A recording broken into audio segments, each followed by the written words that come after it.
You ask Tiger to solve. This deals with linear equations with one unknown. The final result is c equals 8. Let's solve it step by step. Simplify the expression. Expand the parentheses. Simplify the arithmetic.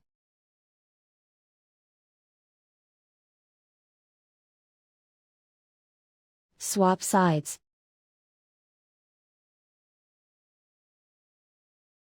Group all constants on the right side of the equation. Add 22 to both sides. Simplify the arithmetic.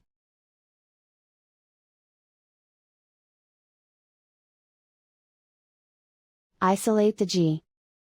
Divide both sides by 3. Simplify the fraction.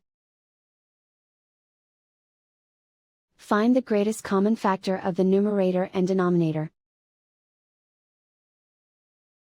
Factor out and cancel the greatest common factor.